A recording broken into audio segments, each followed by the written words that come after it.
నిర్మల్ జిల్లా ఖానాపూర్ మండలంలో ఎమ్మెల్యే బొజ్జు పటేల్ పర్యటించారు.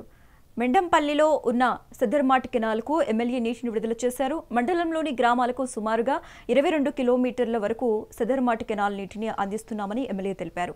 రైతులు వ్యవసాయం పనులు త్వరగా చేసుకోవాలని, నీటిని పొదుపు చేసి వాడుకోవాలని రైతులను కోరారు. నీటిని పొదుపు చేయడం ద్వారా మళ్లీ రెండో పంట కూడా వేసుకోవచ్చని రైతులకు సూచించిన ఎమ్మెల్యే రైతులు త్వరగా వరి నాట్లు వేసుకోవాలని చెప్పారు.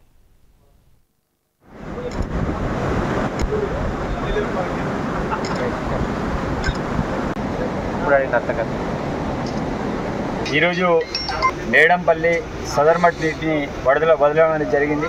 మరి రైతులందరూ కూడా మీ యొక్క వరి నాట్లను త్వరగా వేసుకొని మరి వచ్చే ఎండాకాలంలో కూడా తొందరగా నాట్లు వేయడానికి ఆస్కారం ఉంటుంది. ఈ యొక్క కెనాల్ ద్వారా దగ్గర 20,000 ఎకరాలకు మరి సాగునీరు అందిస్తున్నాం. దాంతోపాటు దీనికి సంబంధించిన ఏవైతే రిపేర్లు ఉండనో కెనాల్ రిపేర్లన్నీ కూడా డబ్బులు రిలీజ్ చేసి ఆ పనులన్నీ కూడా కొనసాగుతున్నాయి. అదేవిధంగా సదర్మట్ బ్యారేజ్ కూడా పూర్తి కావడం అనేది జరిగింది.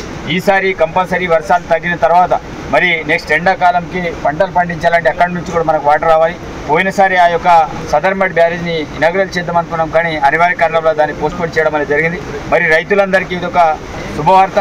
ఎందుకంటే ఇంతకుముందు ఎస్ఆర్ఎస్పీ నుంచి మనకి ఇక్కడ వరకు వాటర్ రావాల్సి ఉండే, కానీ ఇప్పుడు మనకు దగ్గరలో ఏదైతే సదర్మట్ బ్యారేజ్ నిర్మాణం చేపట్టారో మరి పుష్కలంగా వాటర్ వస్తుంది, దాంట్లో ఎలాంటి సందేహం లేదు. దాంతోపాటు మనం అక్కడ నుంచి ఇక్కడ వరకు ఏదైతే కెనాల్ అని అనుకున్నామో మరి గోదావరిలోనే ఎక్కడైతే రైట్ సైడ్ వాటర్ వెళ్తుందో అక్కడక్కడ కూడా మొత్తం వాల్స్ కట్టాలని ఒక నిర్ణయానికి రావడం అనేది జరిగింది. కాబట్టి అట్లా వాల్స్ కట్టడం వల్ల మనం ఏదైతే అక్కడ నుంచి అటు వాటర్ కూడా డైరెక్ట్ గా మేడంపల్లికి రావడం, మరి సాగునీరుకు ఎలాంటి దోఖ లేకుండా మరి పూర్తి స్థాయిలో పంటలు పండించడానికి ఆస్కారం ఉంటుంది. కాబట్టి రైతులందరినీ కూడా నేను విజ్ఞప్తి చేస్తున్నాను, ఈ యొక్క నీటి పొదుపు అనేది చాలా ముఖ్యం. చాలా మంది నీరంటేనే మనం వర్షాలు పడుతున్నాయి కదా వస్తుంది కదా అని అనుకుంటాం, కానీ ఆ వర్షం వచ్చిన నీళ్ళని ఒడిసి పట్టాలని బాధ్యత మన మీద ఉంది. చాలా మంది నెగ్లిజెన్స్ తోటి వాటర్ ని చాలా వృధా చేయడం, అదేవిధంగా ఎండాకాలంలో వచ్చేటప్పటికి తాగునీరుకి ఇబ్బంది కలగడం. కాబట్టి నేను ఏమంటున్నాను, రైతులందరినీ కూడా మీరు పొదుపు కాపాడండి, తొందరగా వరి నాట్లు వేయడానికి ప్రయత్నం చేయండి. దాని ద్వారా రేపటి రోజు కూడా మనం తొందరగానే మరి మిగతా ఎండాకాలంలో వేసేటట్టు ఏదైతే పంట ఉంటుందో దాన్ని కూడా తొందరగా వేస్తే ఎండాకాలంలో తాగునీరు కూడా అదేవిధంగా మీ వ్యవసాయ పరం కూడా ఇబ్బంది కలగకుండా